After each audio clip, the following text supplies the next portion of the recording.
عورت کے مشورے پر عمل کرتے ہوئے اس نے رکھ تو لیا بچے کو۔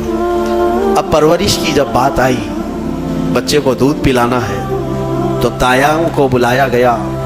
شاہی خاندان میں بچے کی پرورش ہو رہی ہے، بہت ساری عورتیں آئی، دودھ پلانے کی کوشش کرتی رہیں۔ موسیٰ علیہ السلام کسی کا دودھ نہیں پکڑتے تھے۔ ان کی بہن وہیں کھڑی تھی، اس نے کہا کہ میں ایک دایا کو جانتی ہوں جس کا دودھ ہر بچہ پی لیتا ہے۔ اس سے کہا گیا کہ بلا لاؤ۔ وہ جا کر اپنی ماں کو بلا لائی، اپنی ماں کو لے آئی، اور ان کی ماں آئی، موسیٰ علیہ السلام کو اپنے سینے سے لگائی تو دودھ پینے لگ گئے۔ تو سب میں یہ بات مشہور ہو گئی کہ یہ یہاں کی مشہور دایا ہے، اور یہ خاندان کے اندر رہے گی، شاہی خاندان میں محل میں رہے گی، اور بچے کو پلانے کی اجرت بھی دی جائے گی، اجرت بھی دی جائے گی۔ فرعون کے گھر میں پرورش بھی اور انہی کی ماں سے دودھ بھی پلانا، پھر پلس اس کی اجرت بھی دلانا، یہ شان ہے رب ذوالجلال کی۔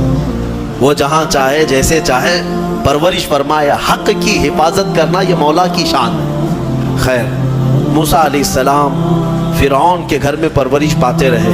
جب آپ کی عمر 2 سال کے قریب کی ہوئی، فرعون اور اس کی بیوی بیٹھے ہوئے تھے۔ موسیٰ علیہ السلام کھیلتے کھیلتے گود میں آئے اور فرعون کی داڑھی پکڑ کر اس کے منہ پہ تماچا لگا دیا۔ پہلی مرتبہ کسی نے بادشاہ کے منہ پر تماچا جڑا ہے تو بیٹا گھر کا، لیکن فرعون کو پہلی مرتبہ وہ زناٹے دار جو تھپڑ لگا، ہو سکتا ہے تارے نظر آ گئے ہوں، وہ گھبرا گیا، کہا کہ یہ بچہ ایسا کیسے مجھے مار سکتا ہے، ہاتھ کیسے اٹھا سکتا ہے۔ دسترخوان سے اٹھ گیا اور کہا اپنی بیوی سے، بیگم مجھے لگتا ہے یہی وہ بچہ ہوگا، یہی بچہ ہوگا جو سلطنت کے ہمارے خلاف جائے گا۔ پھر بیگم نے کہا ایسا کیسے ہو سکتا ہے، بچہ ہے، چھوٹا ہے، اور لاڑ پیار میں بچے ماں باپ کے ساتھ اس طرح کی حرکتیں کرتے ہیں۔ فرعون نے کہا نہیں، مجھے چیک کرنا ہے، یہ بچہ جاندار ہے، جانکار ہے، یہ جانتا ہے۔ تو پھر موسیٰ علیہ السلام کا وہاں پر امتحان لیا ہے۔ فرعون کی بیوی بچانے پر لگی ہوئی تھی۔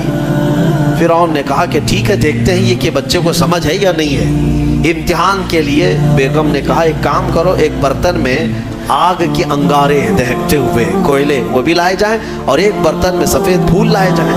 اگر بچہ عقل مند ہوگا تو پھولوں کو پکڑے گا، نہیں تو پھر یہ لال چیز کی طرف بچوں کا ہاتھ زیادہ جاتا ہے، آگ دیکھے گا۔ کہا ٹھیک ہے، یہ آزمائش کی جائے گی۔ ایک برتن میں آگ کے لال سرخ انگارے کوئلے لائے گئے، اور ایک برتن میں پھول لائے گئے، دونوں رکھے گئے۔ موسیٰ علیہ السلام کیا، ہر نبی ماں کے پیٹ سے ہی ہر چیز کو جانتے ہیں، اللہ تعالیٰ انہیں علم بھی نوازا ہے۔ موسیٰ علیہ السلام کو بلایا گیا، 2 سال کی عمر ہے، کہ بچے ان دونوں میں سے کوئی چیز اٹھا لو، اٹھا لو۔ تو موسیٰ علیہ السلام کا ہاتھ پھولوں کے برتن کی طرف ہی بڑھنے لگا۔ یہ تو امتحان تھا۔ جبرائیل علیہ السلام اسی وقت نازل ہوئے اور آپ کا ہاتھ پکڑ کر کے آگ میں ڈالا۔ آگ میں سے ایک کوئلہ موسیٰ علیہ السلام اٹھائے اور اپنے منہ میں رکھ لیے، جس کی وجہ سے آپ کی زبان جل گئی، ہاتھ میں بھی آگ لگی۔ پھر فوراً ہٹایا گیا۔ فرعون کو وہ سیٹسفائیڈ ہو گیا کہ نہیں، یہ جانتا نہیں ہے، جانتا ہوتا تو آگ نہیں اٹھاتا۔